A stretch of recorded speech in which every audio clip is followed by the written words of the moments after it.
When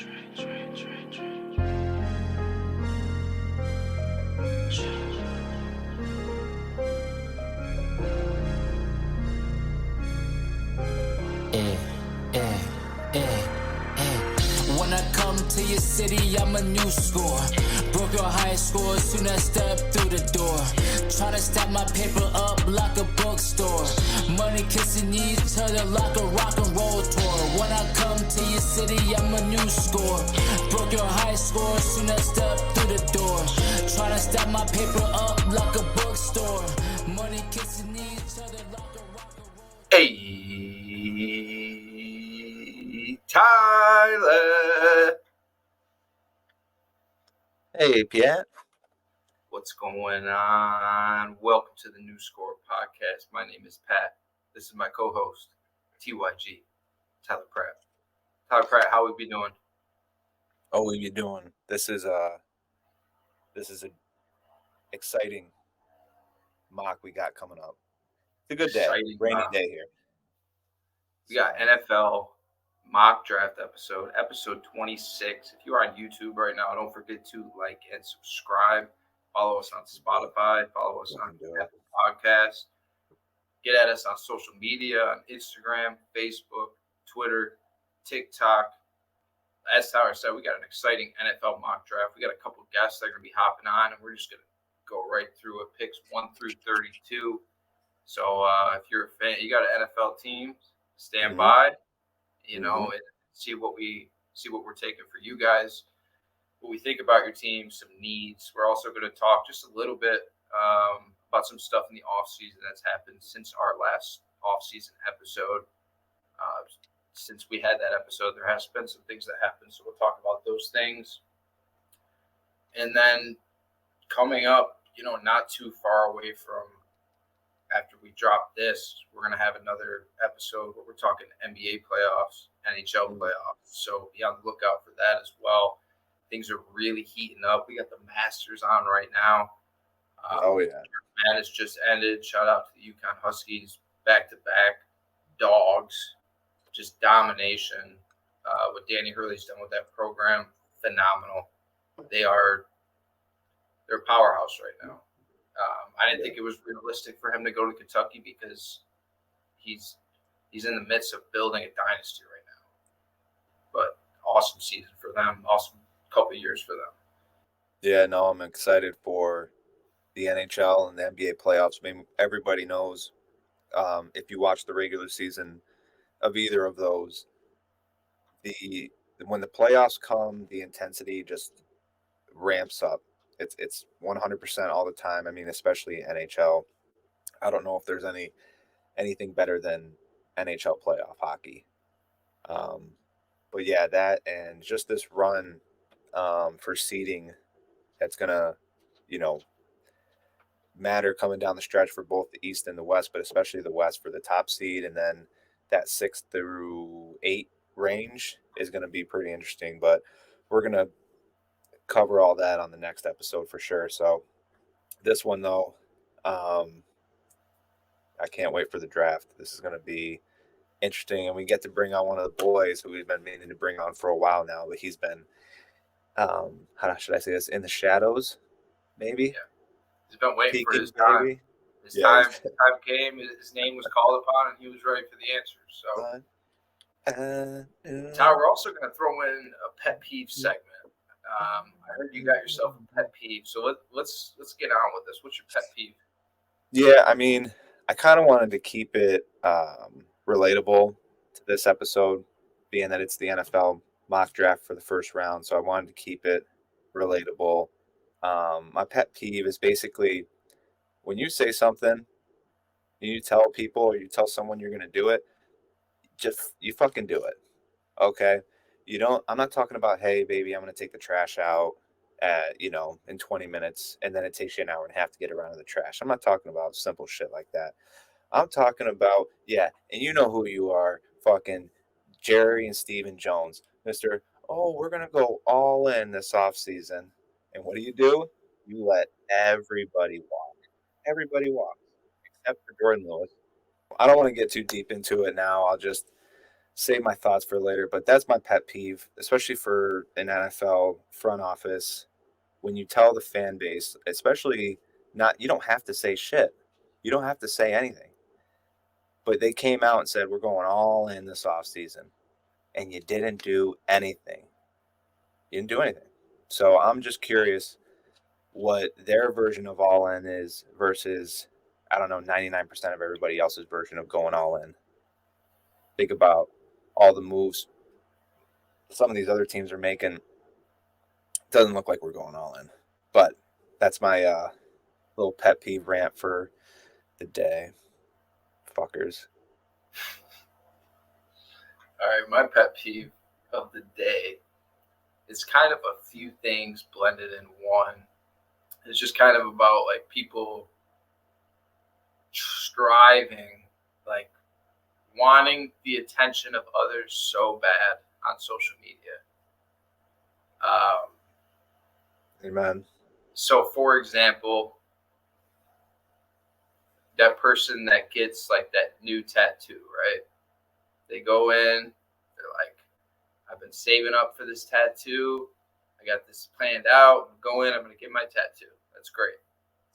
You want to show your tattoo off to the rest of the world? I did it. When I got my sleeve done, I posted that shit and it was over with. I posted that shit. I was like, hey, yo, this is my sleeve. I'm fired up about it. And so I posted it out there, put it out there into the world, right?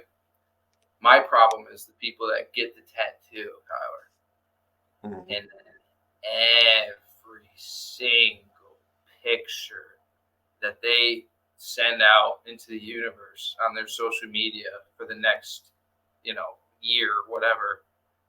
And it's like wherever the tattoo is, it has to be headlining the picture. It has to be out there. And it's like, you just posting the picture, so we're saying, oh, they got a tattoo because maybe I didn't see it the last 40 pictures you posted. They got a new tattoo right there. That's a nice tattoo. I haven't seen it before. Yeah. Seen the last 40 of them. But like the people that are taking the picture and they're like just the most awkward poses to just try and get their tattoos in the picture. And I'm like, you know what it reminds me of? It reminds me of those captions that chicks will post, where the caption will be like, "Oh my god, I have to clean my room. My room's so dirty." But really, it's like the mirror on the floor, and then they're right in front of the mirror, and their ass is just out, and they're just flaunting their cheeks, man. And the caption's something about how messy their room is. I will never understand it. It's like just post your ass. Just post your ass and let it be. We don't need the caption to distract us like you didn't want to post it to show your ass off. We appreciate you showing your ass off. We don't need the reasoning of, oh, my room is messy, so that's my caption. Mm-hmm.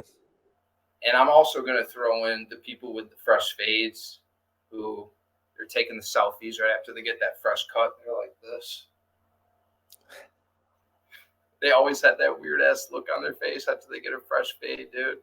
Every single time, it's that weird ass look where they just have to get like the perfect facial expression to show that haircut off right at the angle that they want it at. Dudes don't know how to take pictures. No. They have no idea what angles are. But that's my pet peeve of the day. Just kind of those three things that came to mind when I was thinking about this. But let's get on to our NFL mock draft, Tyler. Let's get these guys on the horn. Yeah. Joining us now for our NFL mock draft, welcoming on Todd. Welcome back. And Weedy, welcome to the New Score Podcast, making your debut today. How are we doing? I'm doing good. It's been a long time coming, boys. Long time coming. Oh, yeah. I know you're psyched to talk about your Jaguars. Todd, I know you got a lot. You're making two picks for your Chicago Bears tonight, picks 1 and 9. I mean, the draft runs through you. We've been talking about doing this for a long time now. It's getting to be that exciting time of year that's really going to pay off for your Chicago Bears. So I know you're stoked to get into it. Yeah, got a lot of draft capital. I think they said the third most draft capital, even with only 4 picks in this draft. So that's pretty amazing. 1 and 9 Yeah. are pretty heavy. Absolutely. Very. So for everybody watching, listening, how we're going to do it is we're going to go in a rotation, and we're going to make it so each of us is picking for our team's draft pick. So everybody put your GM hats on, and let's dive into it with the first overall pick. Todd, Chicago Bears, you are on the clock. Nice. This is gonna be a shocker.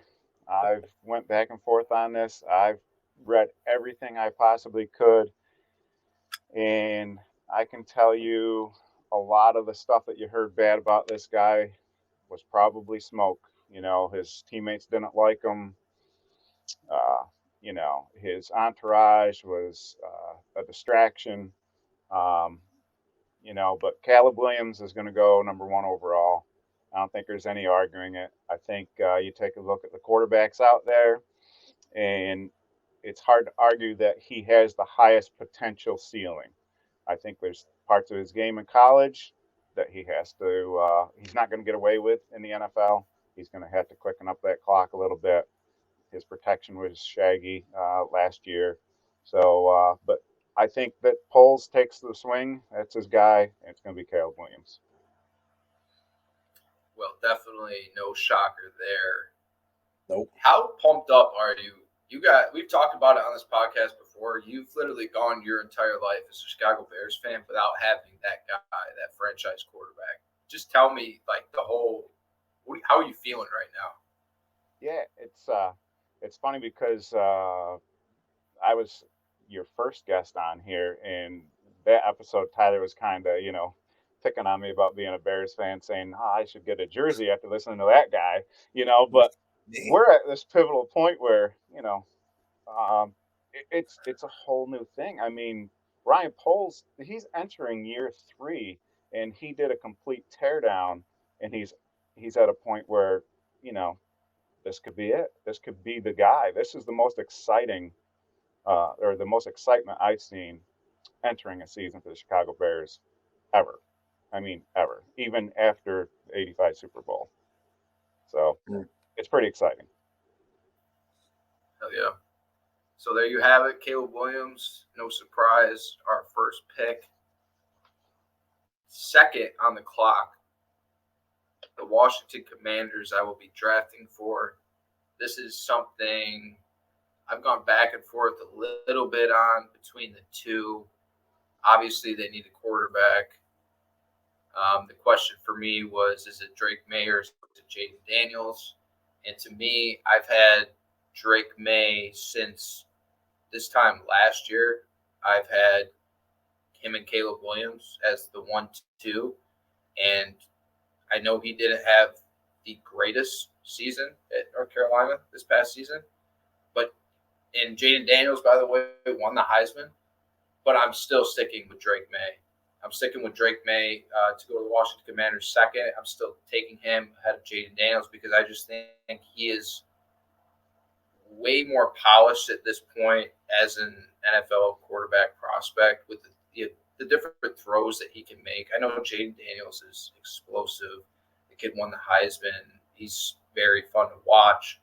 But I'm just talking about raw pocket presence, pocket awareness, being able to make every throw on the field, and the willingness to make every throw on the field, those throws across the middle, that's Drake May. It's can't miss for me, Drake May. Like I said, it was Caleb Drake, and I'm sticking with that. I know there's been a lot of noise going against Drake May and how he's going to fall and this and that, and they're talking about guys coming up like J.J. McCarthy being higher than him for some teams now. I don't buy it at all. Drake May is the second best quarterback in this draft, and I'm taking him Washington Commanders second overall. With the third overall pick, Tyler, the New England Patriots are on the clock. Oof. And I know some Patriots fans, some buddies who probably going to see this, so I have a little bit of pressure on this pick. Now, the thing with the Patriots, we don't normally see them take, they're not in the top 5, haven't been really for a long time. To me, when they did have Bill, they never took the guy you thought they would or should have taken. They kind of like always have this guy who they think meets their positional needs as opposed to taking just like the top prospect on the board. Kind of back when they took Mac Jones a few years back, I remember a lot of the mock drafts I was looking at had him taking Kwity Paye, my boy out of Michigan, who's a real good edge rusher now for the Colts, but they ended up taking Mac Jones. I think here, whatever Washington does forces their hand. They have a ton of needs, but I feel like they almost have to go quarterback here. I wouldn't rule out a trade if they really don't like Jaden, and let's say Drake and Caleb go 1-2, which is the expectation here. But I almost feel like they have to go Jaden Daniels. So that's what I'm doing out of LSU. Quarterback, Heisman winner, Jaden Daniels. Welcome to New England. Before we move on, I do think New England, and Todd mentioned this in a previous episode, how they just don't have a lot right now. So would not be surprised if they do trade out of that third pick. But then at the same time, I mean, you need a quarterback, and if Jaden Daniels is sitting there, it's going to be hard to pass up on him. But that's the dilemma. We, number 4 pick, Arizona Cardinals are on the clock. Yeah, so it honestly wouldn't surprise me if they trade out of this pick for a team like the Vikings, who are going to give up everything to draft a quarterback. So if they don't trade it, they take Marvin Harrison Jr. It's just going to happen. He's the best receiver in this class. They don't have a receiver on their roster. They lost Hollywood Brown. Kyler Murray needs somebody to throw to. Yeah, it's Marvin Harrison Jr. all day. Are we all on board that Marvin Harrison Jr. is the best wide receiver in this draft? Yeah. I think he's probably the best overall prospect. As far as, I mean, I know there's no sure thing, but as far as a sure thing, I think Marvin Harrison Jr. is probably the best prospect. Consensus. All right. Marvin Harrison Jr. to the Arizona Cardinals. With the 5th overall pick, Todd, Los Angeles Chargers. What is Jim Harbaugh's first draft pick going to be? Yeah, I think we're right in the part of the draft where it does get sketchy. Like, did the Cardinals trade? If they didn't, Jim's sitting in a really good position to pick up some extra picks. I think this is where, that 4th quarterback is looking to be picked up by somebody. So I would lean towards this being a trade. If they sit tight, big needs are, I think, offensive tackle and wide receiver, obviously. So I think Neighbors fits what Jim's trying to do there. So this is where I actually see Malik Neighbors going if they stay at 5. I like that. You guys think there's going to be a run of receivers that go? Yep. For sure. Yeah. All right. Malik Neighbors to the Chargers. With the 6th overall pick, I will be drafting for the New York Giants. Wow. So they signed Drew Lock in the offseason. Daniel Jones is technically still there. Is this a spot where you go quarterback? I mean, do they really love J.J. McCarthy? Do they love Michael Penix or Bo Nix to take him 6th overall? I'm not buying it. I'm not buying J.J. McCarthy 6th overall. So if the Giants do take McCarthy here, that's on you guys. But I will not be the one to do that for you. If I'm the New York Giants sitting at 6 with what's happened so far, I am taking the best player on the board. That's Brock Bowers, especially since Darren Waller just retired, and you have absolutely no weapons on your offense right now. You lose Saquon. Your receiving core was already garbage.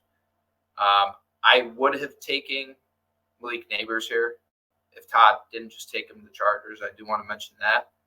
But best overall player on the board to me right now is Brock Bowers, just because of the versatility of everything he could do from the tight end. You can put him on the line of scrimmage. You can put him outside.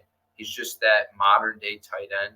that could do everything, and he is completely wrecked games for Georgia's opposition throughout his career. The kid has just been so consistent. I know he was banged up his last year there, but Brock Bowers to me is a can't miss prospect right here for the Giants at 6.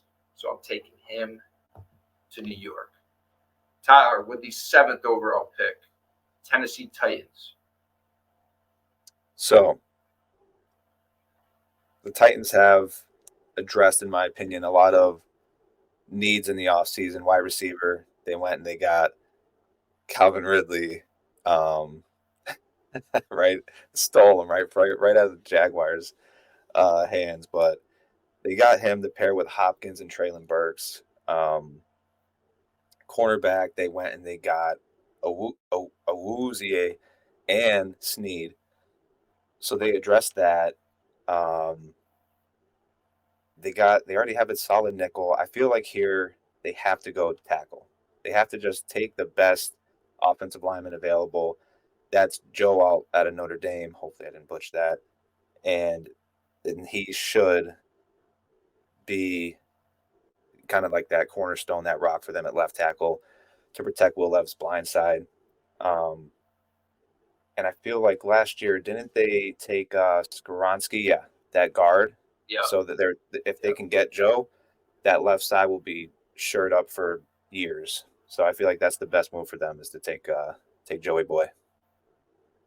How many times last year, as we were going over previous games from the week before, did we talk about how pathetic the Tennessee Titans offensive line was?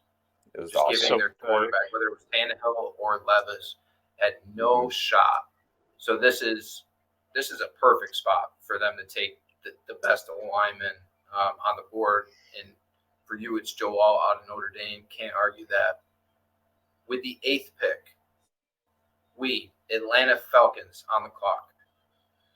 Yeah, so they went out. They got Kirko Bangs, and their offense is pretty elite, honestly, on paper. So hopefully that translates onto the field this season. I think they're going to go defense, and they could use a big edge rusher like Jared Verse from Florida State. He's fast. He can hold the edge. He had like 18 sacks in 2 seasons, like 30 tackles for loss. He's the real deal. So I see that. I see them taking an edge rusher. Now, I just want to ask, is this bias? What is your reasoning for taking Verse over Dallas Turner? I think Verse is better than Dallas Turner. For clarification, for those who don't know, Weed is a Florida State fan, so that biasness may play into this, but hey. With the number 9 overall pick, Todd and your Chicago Bears are back on the clock. What are you doing at 9? Oh boy, if the draft falls like this, here's another spot where I'd be real tempted to trade back a couple spots because there's a lot on the board right now that you could pick from. Dallas Turner would be, that'd be real nice to pair up with Montez Sweat. Mm-hmm. I'm going to go for the glam shot, though, and I'm going with Rome Odunze because Keenan Allen right now is on a 1-year deal. He might be at a rental. And even if he isn't, keep him down in the slot, let him play that versatility and drop into the slot and, put Rome on the outside. And I think that you're onto something. You're helping a rookie more than you could ever ask for at that point. Oh, yeah. You got DJ Moore, Keenan Allen, and then Odunze. That would be huge for a rookie quarterback. No doubt. All right. With the 10th overall pick, I will be drafting for the New York Jets. Couple different directions the Jets could go here.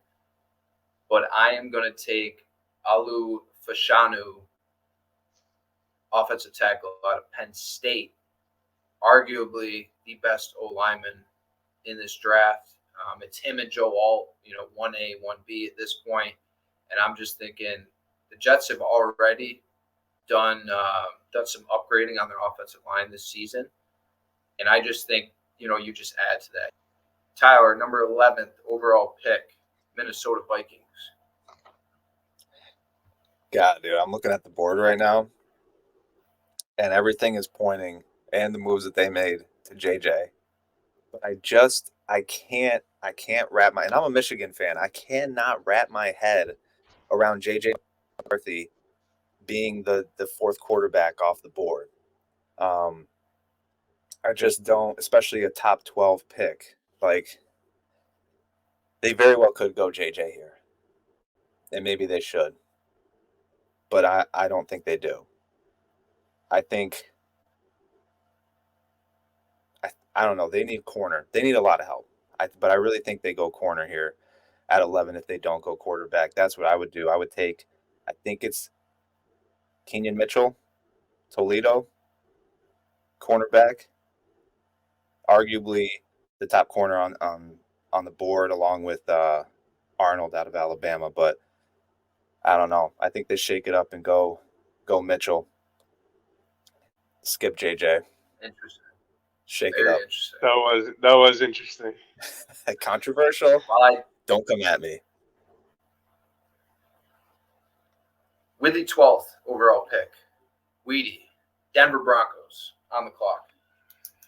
So they shipped Russ out of town, and they're going to go get their franchise quarterback in Michael Penix Jr.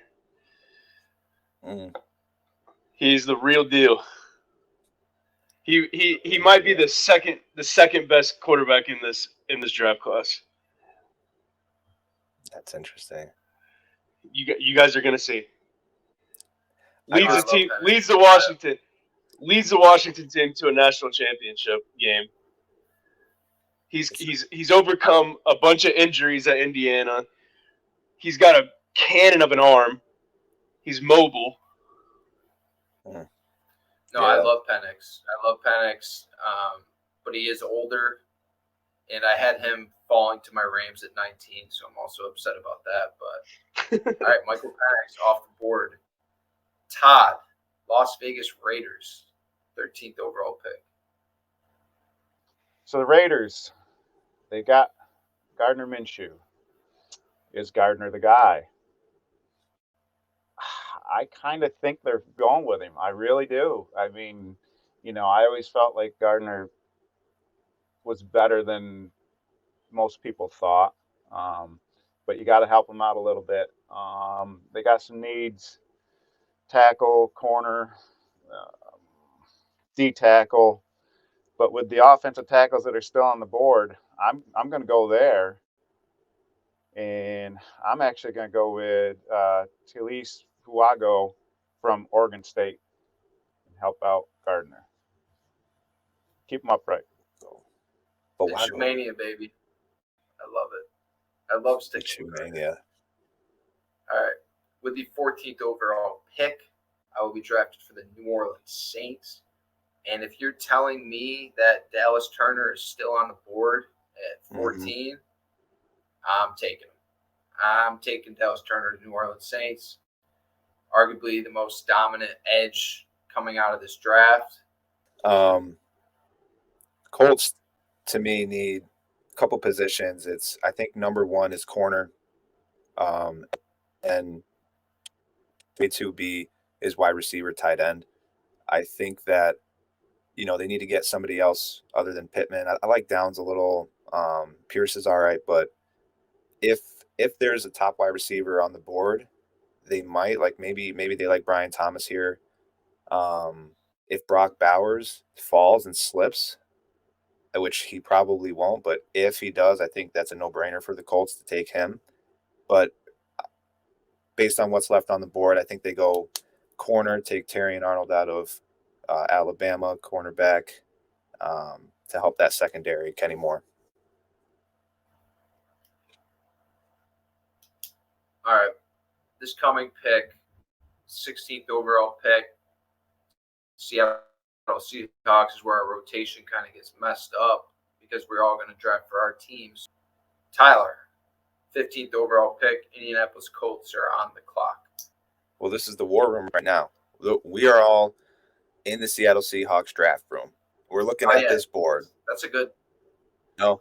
I like that. We'll do it like that. Who's left on the? All right, I see JJ. Is Gino the guy? But I also Sam Howell though. Oh, that's I like true. Sam Howell. I like Sam Howell So more if than we just- JJ McCarthy too. Yeah, if we bring Sam Howell in, we're not drafting quarterback here. That's fair. I thought maybe they could go receiver here again because Tyler Lockett's getting old. Mm-hmm. I think they have I immediate needs. I see defense.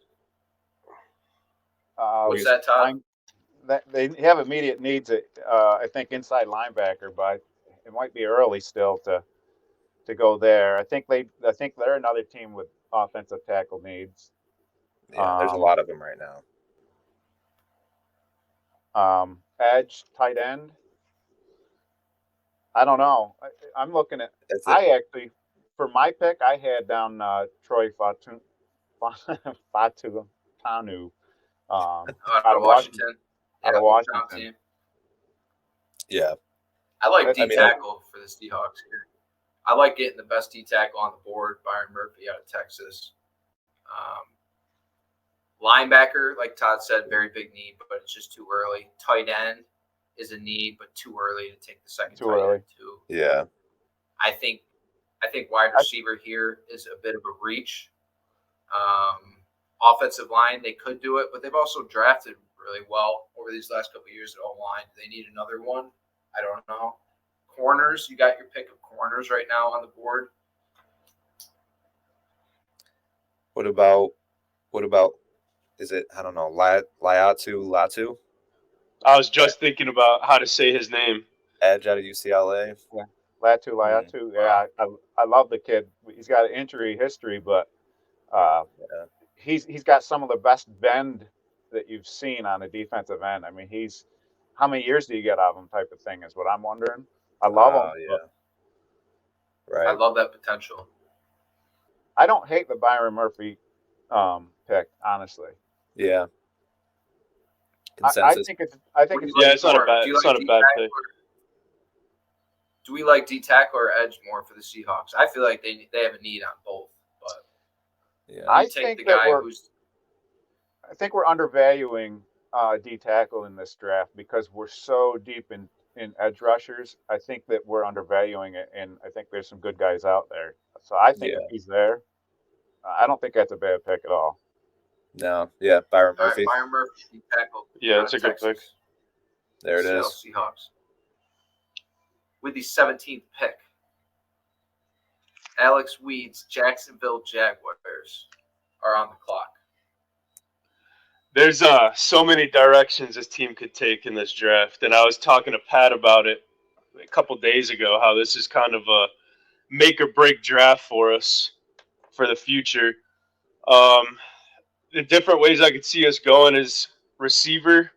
I could see us going after Brian Thomas Jr., which wouldn't be a horrible pick. I could see us going corner to cover all the new receivers in our division with like someone like Taron Arnold or Kool-Aid McKinstry. But I personally, and it took me a little while to come to this conclusion, but I go offensive line in first round here.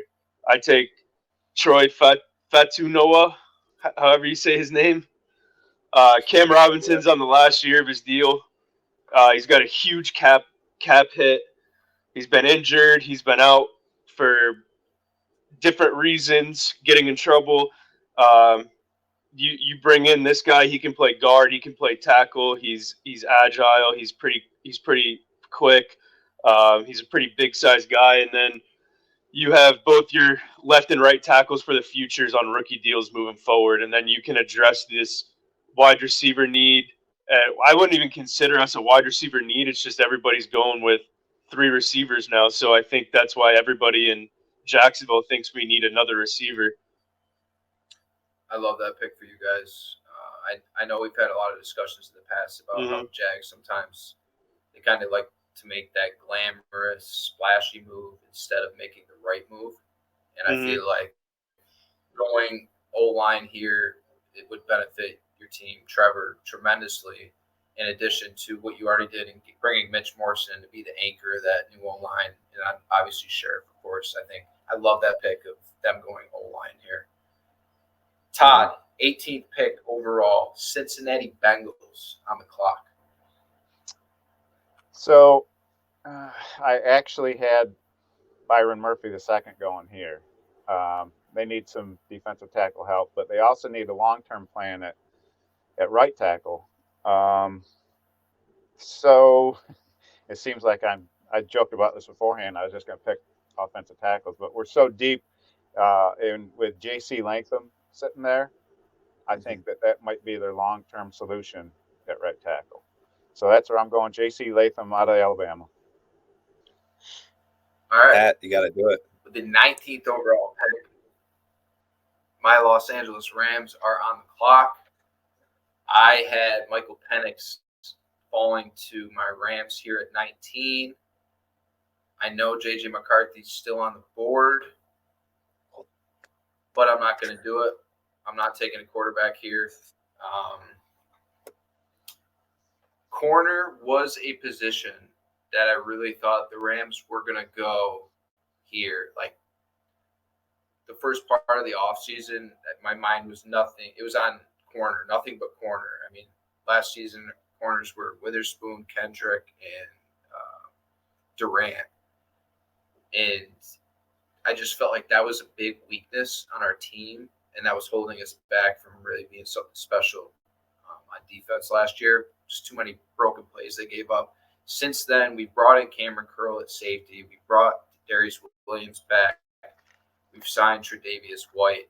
I don't see them going corner anymore because also you got Darian Kendrick and Kobe Durant, who you just drafted last couple of years, and we're going to use those. We're going to have those guys progress.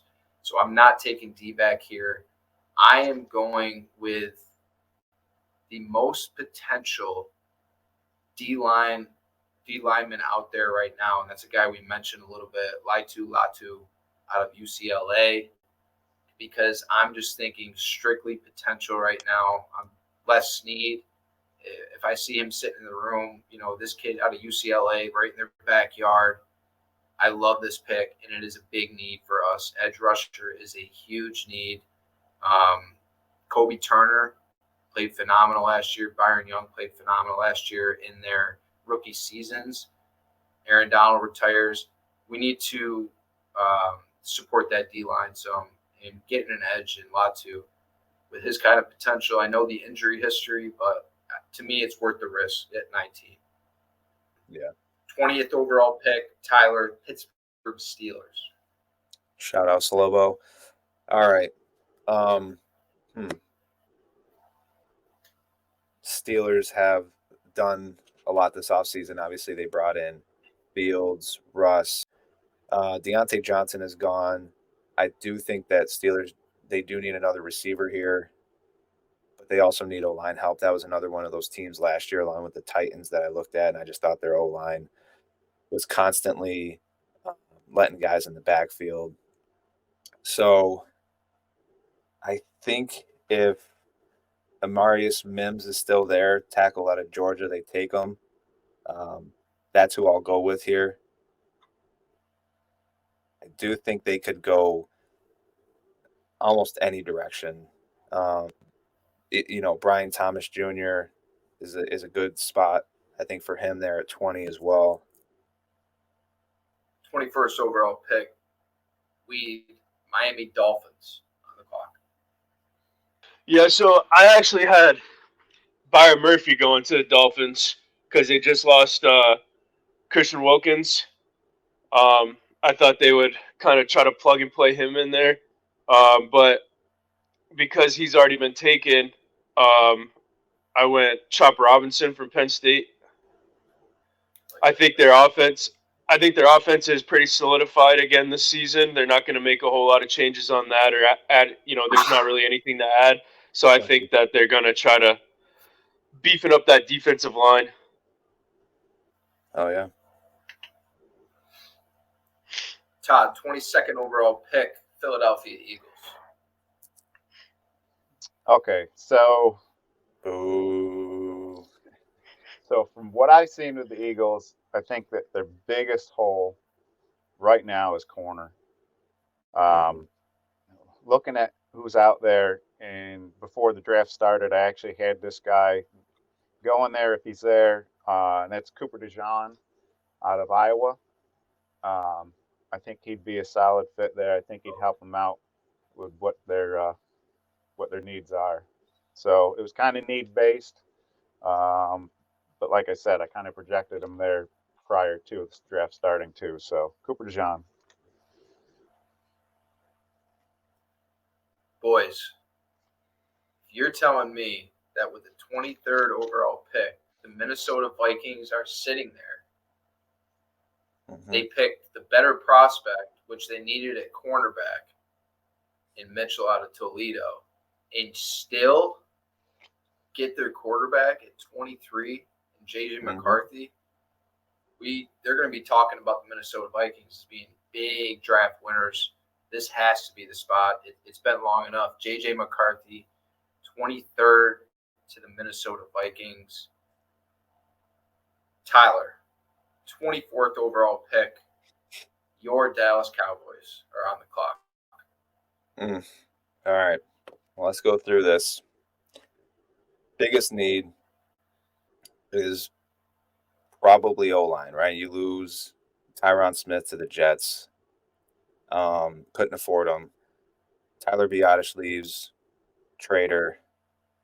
And so now we have Tyler Bass, question mark there to step up at center. So Tyler Smith, here's the thing with Tyler Smith. He is originally a tackle coming out. He's now an all-pro guard because Tyron was a left tackle. But you can slide him over to tackle depending on what's on the board, and you can go probably interior O-line and still be like the right pick. But I think that they also might want a receiver here. Cooks is going to be gone after this year. Jalen Tolbert needs to step the fuck up. They just cut Gallup, so you just have Seed, who you need to re-sign. And they're going to spend the bag on him. They didn't bring anybody in. Kind of covered that on the rant. So all they got is Kendricks at linebacker.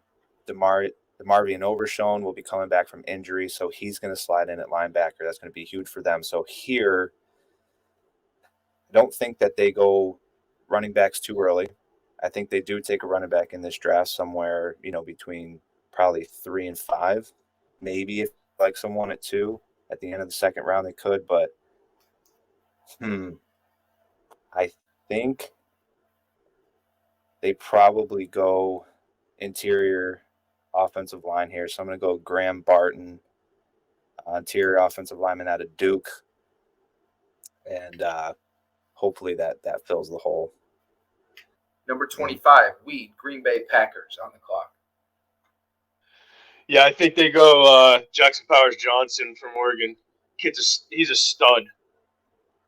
He's a big body guy. Plays center. He can play guard.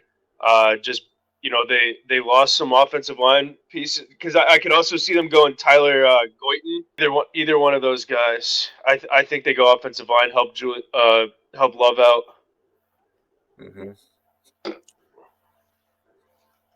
Love Powers Johnson.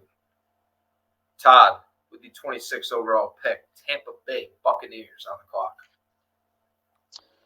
So it's funny. I actually had him going interior line, and Tyler kind of screwed that up on me. And then I'm like, well, great. Powers Johnson sitting there. Who would have thought? And so that's gone. So if we look at what they need, they can use edge help. We're getting thin on edge. We had a pretty good run on them. So for the Buccaneers, I'm looking at cornerback or wide receiver. And if I look at the board, we got Brian Thomas Jr. still sitting there. And I think it's time for him to go. He shouldn't be there now. I say he's going to the Bucs if he's sitting there. So judging by how the board fell, Brian Thomas Jr., wide receiver, LSU to the Bucs. That just kind of speaks to the depth in this draft on the offensive and defensive lines. that we talked about. We could see a run of wide receivers in this draft, but it didn't happen. And it didn't happen particularly in our draft because there was a run on D linemen and O linemen because it's just so deep. The pool of talent that could go in the first round is setting up to be one of the most unpredictable and exciting drafts that we've seen. With the 27th pick, Arizona Cardinals on the clock. Looking around right now, we got Marvin Harrison Jr. with their first pick. With their second pick, I honestly could see them take another receiver here. I really could. But I think they need help in their secondary badly. They need help on the defensive side. And if Kool-Aid McKinstry is still sitting there right now, I'm taking him to the Arizona Cardinals. I mean, this is a guy who, before any games were played last season, if you were to look at any mock draft of this draft coming up, Kool-Aid was the number one cornerback prospect. He didn't have as great of a season as people expected, but he very well could end up being the best corner coming out of this draft, and I'm taking him 27 to the Arizona Cardinals. Tyler, I like that pick. 28th pick. The Buffalo Bills Mafia are on the clock. What are they doing here? Don't mess this one up. I think they go receiver. I'm sorry, Pat. I was looking at who did you just take? I missed it. Kool-Aid McKinstry. Kool-Aid. Okay, I'm sorry.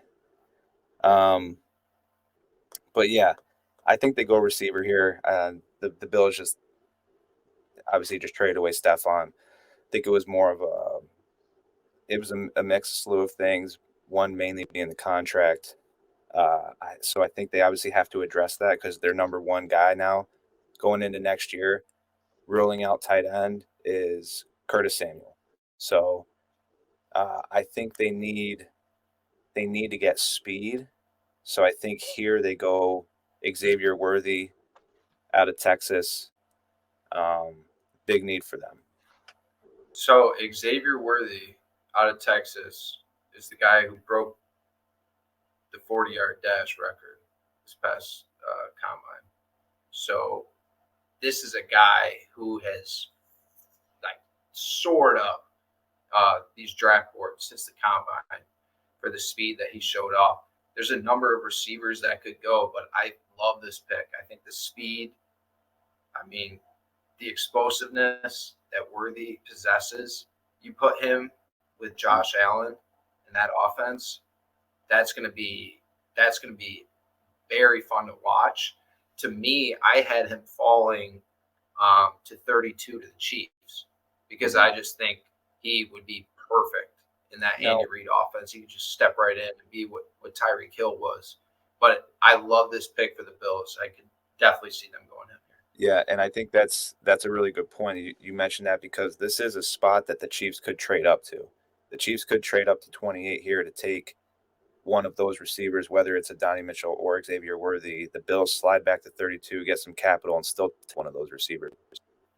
So that is a very likely possibility, I think. 29th overall pick, Weedy, Detroit Lions on the clock. What are you doing? Yeah, so I'm going to take defensive back from Clemson, Nate Wiggins. I think he's a pretty good player. I watched him play a couple times this year. He's a lengthy guy. They need a true number one corner, and I think Dan Campbell's going to get everything that he can out of that guy. Secondary was lacking last season. I feel like if they can just get that part of that team down, Lions are really. I mean, they were in the NFC Championship and they were almost in the Super Bowl. The way they were handling the Niners in that game, like the team they don't have very many needs, but I love going secondary here for them. 30th overall pick, Todd, Baltimore Ravens on the clock. So the Ravens have some needs. They have some pass rush needs. Um, they could use wide receiver, but I don't know why this keeps happening. But these offensive tackles keep falling to me, and Tyler Guyton's sitting there. I think that Tyler Guyton would make sense to you know just give Lamar some time, help him out a little bit. I mean, this draft is just so deep at tackle. At 30, we're drooling over a guy that's still sitting there, and I think it's a good fit. So for the Ravens, I'm going with Tyler Guyton. All right, with the 31st pick, San Francisco 49ers on the clock. I could see them going O-line here. I could see them going wide receiver here. To me, if Adonai Mitchell is still on the clock, or is still on the board, right now out of Texas, I'm taking him. We don't know what's going on with Ayuk right now. There could be something coming soon on that where he gets moved. We've heard the Debo rumors, but to me, I just feel like you load up on weapons right now if you're the Niners, and Adonai Mitchell is a great receiver to have for you. Capping off the New Score podcast NFL mock draft, Tyler, the defending Super Bowl champion, two-time Super Bowl champion, Kansas City Chiefs are on the clock. What are they doing? I phoned a friend, our Chiefs insider, Tyler, and I wanted to get a feel for what he thought, the Chiefs' biggest needs are here, who he would like to see the Chiefs take. So I'll cover a little bit of what he mentioned.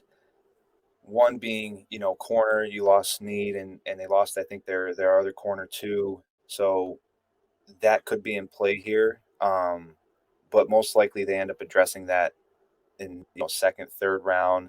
And I think maybe they go wide receiver here instead. Hollywood Brown, likely a 1-year rental. Um, Edge rusher, they just had Omenihu. He's having reconstructive surgery, so depending on who's on the board, they could go edge, but Tyler and Tyler feel they go wide receiver here. So we would like to see Ladd McConkey, wide receiver out of Georgia, would be Tyler's pick here at 32. And if not, I could see a Donnie Mitchell being there as well. But Ladd McConkey out of Georgia to the Chiefs. Rashid Rice could be either playing with Mahomes or Henry Ruggs next year. We still don't know. So, Ladd McConkey, welcome to Kansas City. I like that pick from Tyler and Tyler. But that is it for our NFL mock draft, round 1. That was fun. Bo Nix is still on the board. How likely, going around the room real quick, how likely do we think Bo Nix could still be on the board after round 1? Todd, go ahead. I think so because I think if there's an inkling that he's going to drop to the second, teams are going to hold off. I think that, like we were talking about the offensive tackle depth, the wide receiver depth. I mean, we barely touched defensive tackles, and like I said, we're undervaluing them like pretty wildly here. So yeah, there's just so much. I don't want to say sure because again, nothing's sure, but I think that there's just so much talent out there that I could easily see him sliding. All right, before we sign off, boys, appreciate you coming on and joining us. I just want to go around real quick. So with what we've drafted so far, I want to hear everybody's. So you know how after day 1, they'll have the ticker underneath the best overall prospects going into day 2, 1, 2, 3, 4, 5. If it's your, board out there on that ticker, who would be the best overall prospect going into round 2, Todd? Oh, wow.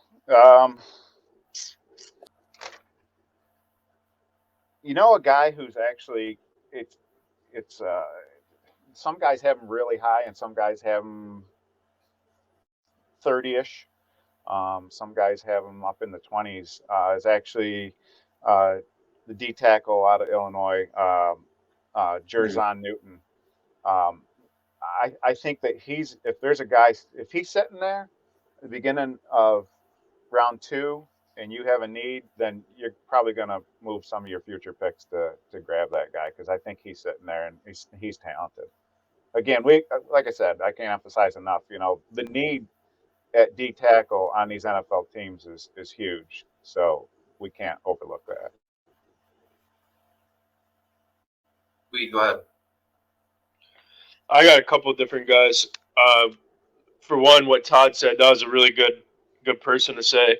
BB, I don't know his first name. I know his last name's BB. He's a guard from UConn. He's still going to be sitting there. And then for the Jags, the wide receiver position, you got the kid from South Carolina, and then Keon Coleman sitting there too as well. So there's a couple guys. The second round is going to be a pretty good round as well. Yeah, I think Keon Coleman for sure is up there, the tackle that Todd just mentioned. And then another D tackle, my boy, Chris Jenkins. I think he's going to be one of those top D linemen still there in day 2. And then just because nobody took Bo Nix, I think he's also one of the top prospects available there in day 2 as well. 2 guys I want to mention, Ricky Purcell out of Florida, white boy, wide receiver. Dude has incredible hands, and he's really soared up some draft boards since the combine as well. Guy's just got great hands. I could see him going in that early second round. And then another player I liked, guy who I just thought was the heart and soul of that Michigan defense, Junior Colson, linebacker. To me, he is the best overall linebacker in this draft. I thought about taking him 31 to the 49ers, just because he kind of fits that MO. He could be like the Baltimore Ravens pick. I could see that as well. Like, that's a guy I could see just fitting right into that Ravens culture from day one. Mm-hmm. So I could see him going, from 30 to 32 in that range. But if he's sitting early second round, I see him coming off the board as well.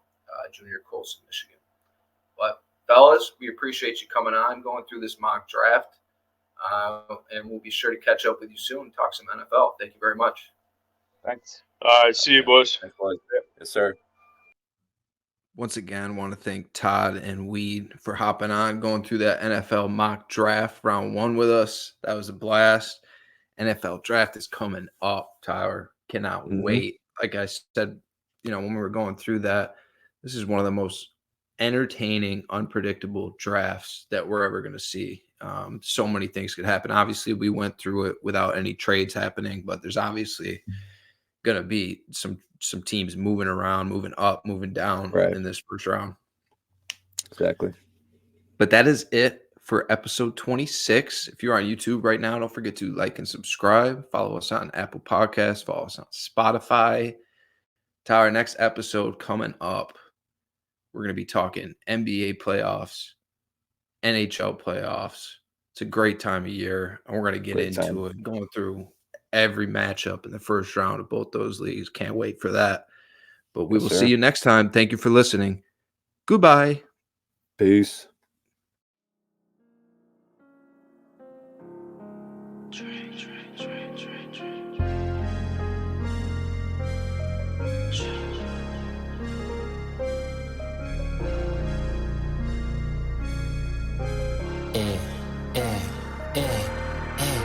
When I come to your city, I'm a new score. Broke your high score soon as I step through the door. Tryna stack my paper up like a bookstore. Money kissing each other like a rock and roll tour. When I come to your city, I'm a new score. Broke your high score soon as I step through the door. Tryna stack my paper up like a bookstore. Money kissing each other like a rock and roll.